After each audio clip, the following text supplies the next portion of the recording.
Mes chers collègues, c'est vrai que le débat d'orientation budgétaire présenté s'inscrit dans un contexte particulier, soit la sortie d'une crise sanitaire avec le Covid et l'entrée dans une crise énergétique, mais également économique et sociale. Mon propos donc s'attardera d'abord sur le contexte avant d'aborder les questions sur les orientations stratégiques. Car oui, pour qu'une collectivité puisse agir, elle doit en avoir les moyens. Et donc désolé Madame Rist, mais on va essayer aussi d'évoquer d'autres positionnements. À Orléans comme ailleurs, la question se pose sur cette capacité à faire. Le congrès de l'Association des maires de France ne dit pas autre chose, parce qu'elle positionne la question du pouvoir d'agir sur son prochain congrès qui a lieu fin novembre. Alors certes, le gouvernement affiche une certaine volonté d'augmenter la DGF, non négligeable, mais cet effort n'empêchera pas qu'au final, si l'inflation continue, le pouvoir d'agir va être réduit pour les collectivités territoriales. Et aujourd'hui, en effet, ce bouclier tarifaire sur les dépenses énergétiques, et je pense que quand Mme Tripet l'a évoqué, loin de là son idée de le faire porter par les ménages. Cette volonté, c'était de le faire porter notamment sur la taxation des superprofits des grands groupes liés à l'énergie, qui ont fait, en effet, des superprofits et qui, aujourd'hui, doivent pouvoir participer à l'effort collectif, comme l'ensemble des acteurs qui font ces plans sobriété, qui font des économies, qui vont serrer la ceinture dans cette période-là. Et donc, en effet, ces grands groupes-là doivent pouvoir financer ce bouclier tarifaire. En effet, vous l'avez évoqué, il y a aussi la question de l'augmentation du point d'indice, tant attendue, mais qui a un impact sur la situation financière de la collectivité. Et vous l'avez évoqué, moi je ne voulais pas l'évoquer dans cette enceinte, on voulait attendre le débat sur la métropole, mais la suppression de la CVAE qui va en effet poser des questions sur les recettes dynamiques de notre métropole.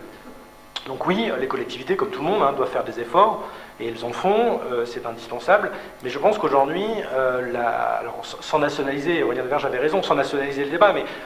on doit retrouver une confiance entre le gouvernement, l'État et ses collectivités. Aujourd'hui, les collectivités, c'est l'échelon, et notamment la municipalité et les communes, de proximité, de responsabilité, de réactivité. Et on l'oublie vite, mais le Covid n'est pas très loin. Les communes ont été en première ligne et ont été très réactifs sur ces sujets-là. Donc, sans faire de polémique, mais c'est vrai que quand j'entends les débats nationaux en disant qu'il y ait un nouveau pacte de confiance qui se met en place, il ne faudrait pas qu'on retrouve le pacte de Cahors en plus violent. Et donc je pense qu'aujourd'hui, on doit pouvoir réfléchir sur, peut-être, en effet, vous l'avez dit, revenir sur l'indexation de la DGF sur l'inflation, supprimé peut-être par la droite, mais voilà, je pense qu'il y a à réfléchir sur des possibilités pour retrouver des marges de manœuvre à destination des collectivités, parce que, voilà, crise après crise, on sent qu'aujourd'hui, on a besoin aussi de relancer l'investissement, de soutenir l'entreprise, et ça passe notamment par l'investissement public. Donc, voilà, je ne vais pas m'étendre plus longtemps sur ces sujets-là, mais je trouvais que c'était important d'expliquer aussi qu'on se retrouvait dans un contexte particulier qui fait qu'aujourd'hui, les collectivités ne représentent que 9% du déficit public et qu'on a besoin de donner de l'air aux collectivités pour pouvoir investir et agir au quotidien. Alors pour revenir sur Orléans rapidement, les orientations budgétaires qui nous ont été présentées s'inscrivent, c'est vrai, dans une certaine, et ça je vais regarder M. Martin, dans une certaine continuité depuis 2001. En effet, on retrouve un document assez proche, alors qui réduit de page en page chaque année, mais qui a une certaine constance. Mais c'est vrai qu'on peut la saluer, cette constance, mais aussi on peut s'interroger sur savoir si aujourd'hui c'est très pertinent de garder un cadre et un formalisme comme il nous a été présenté depuis une vingtaine d'années, alors que les enjeux sont considérables. Donc, sans rentrer sur le débat qui nous animera pendant le budget prévisionnel et l'idée de pouvoir parler plutôt des grands enjeux ce soir, c'est vrai qu'on dit souvent que gouverner, c'est choisir, et aujourd'hui, les choix qui nous sont proposés interrogent. Sur la question environnementale, moi j'ai participé au séminaire, et je vous remercie de son organisation, où on a pu entendre qu'en effet on n'allait pas assez vite, on était peut-être trop lent, et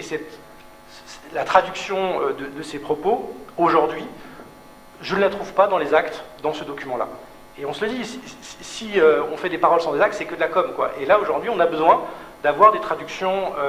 concrètes de ce qu'ont pu être évoqués précédemment. Alors je sais bien que les assises de la transition doivent permettre de concrétiser cette ambition affichée, et on sera très attentif à cette mise en œuvre. Mais c'est vrai qu'on ne peut pas dire, et moi je vous ai entendu pendant le séminaire de dire que ça faisait des années que vous en parliez, ça fait des années que vous êtes maire et président de la métropole, et que sur le coup, vous aviez les manettes et le temps et les moyens pour agir, et c'est vrai que c'est pas de la provocation quand je dis ça, mais c'est vrai que quand j'ai entendu ça, je me dis, mais si ça fait 20 ans que vous êtes... Enfin, nous, on était dans l'opposition, vous, ça fait 20 ans que vous êtes aux manettes, pourquoi on n'arrive pas aujourd'hui à avoir des mises en œuvre de projets plus majeurs sur la transition écologique et environnementale d'Orléans? Et je pense qu'on a besoin aussi, et ça a été évoqué, je l'avais souligné, d'aller chercher de l'argent de l'État, notamment sur le fonds vert, vous l'aviez évoqué, hein, et je pense qu'en effet, il faut qu'on puisse, et je pense que les assises de la transition et le plan d'action qui ira derrière les assises de la transition doivent être aussi financés par des crédits de l'État. Et ça, je le dis aussi, c'est-à-dire qu'il ne faut pas que la collectivité, ville comme métropole, fasse des efforts et s'engage pleinement dans cette transition, sans que l'État ne puisse pas être au rendez-vous et accompagner les initiatives, qu'elles soient expérimentales ou déjà appliquées dans d'autres collectivités, puissent être financées par les crédits, soit de l'État, soit des fonds européens. Sur la question des investissements, c'est vrai qu'il y a un certain nombre de chantiers qui ont été évoqués et présentés ou annoncés, donc la question des mailles, la place d'Arc, les Halles, le conservatoire. Et c'est vrai que c'est quelque chose que j'avais déjà pu évoquer lors des précédentes orientations budgétaires. On sait qu'aujourd'hui, on a besoin d'un document qui suit ces différents investissements. On sait malheureusement, et je sens vouloir faire un oiseau de mauvais augure, qu'il y a de fortes chances que ces chantiers-là aient un impact financier plus important que l'estimation initiale. Et aujourd'hui, on a besoin d'avoir un outil, alors ça s'appelle le programme pluriannuel d'investissement ou ça s'appelle un autre document, mais on a besoin d'avoir cette vision pluriannuelle de l'impact de ces investissements qui sont lancés aujourd'hui sur l'avenir de la collectivité. Alors c'est vrai que c'est des documents qui sont à prendre avec des pincettes parce que c'est vrai que ça évolue très rapidement, mais je pense qu'une fois dans l'année, alors peut-être en marge des orientations budgétaires, on pourrait faire le point sur ces investissements lancés ou à venir, et qu'on puisse comme ça mesurer l'impact que peut avoir ces grands chantiers sur les finances de la ville, alors après à la métropole aussi, mais en tout cas sur les finances et les impacts directs ou indirects que peuvent avoir ces chantiers sur la ville, sur les finances de la ville. Sur les investissements, alors juste un petit point particulier, mais je le positionne là, j'aurais pu le positionner sur le budget prévisionnel. On n'a pas identifié pour le moment, en tout cas, de crédit particulier sur la rénovation et la restructuration de la maison Jeanne d'Arc. On l'avait évoqué, et pour l'instant, en tout cas, dans les crédits affichés pour 2023, alors ce sera peut-être pour 2024 ou 2025, on n'a aucun crédit d'affiché. Mais voilà, par exemple, on pourrait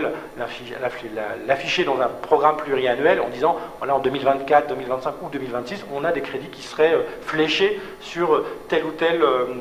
grands équipements qui occuperaient les investissements de la ville. Et pour terminer, voilà, les orientations 2023 n'incarnent pas, en tout cas ce qu'on a pu en lire, parce que c'est vrai qu'il y avait un nombre d'informations qui sont peut-être un peu moins importantes que sur les précédentes communications, un budget de crise. C'est-à-dire que vraiment, quand on voit ces informations, les axes forces qui sont présentés, à la fois, on sent que l'ambition est peut-être pas encore au rendez-vous sur les enjeux climatiques, et encore moins sur les questions sociales. Aujourd'hui, on attend de la collectivité de prendre à bras-le-corps ces sujets-là. On a parlé des questions énergétiques pour la vie de la collectivité, mais pour les particuliers, ça va être considérable. Alors, est-ce que c'est le fonds, le CCAS qui doit se mobiliser très fortement et qui doit proposer des dispositifs d'accompagnement, parce que les particuliers vont se retrouver avec des factures, même avec le bouclier tarifaire, très importantes, et donc la collectivité doit être au rendez-vous de ces sujets-là. Et c'est vrai que nous attendons, on espère que les éléments du budget prévisionnel me feront changer d'avis, mais j'espère qu'ils nous contrediront, mais aujourd'hui j'en suis un peu inquiet, et les éléments qui me sont présentés ce soir, je trouve, n'incarnent pas un budget ambitieux face à ces crises. Merci.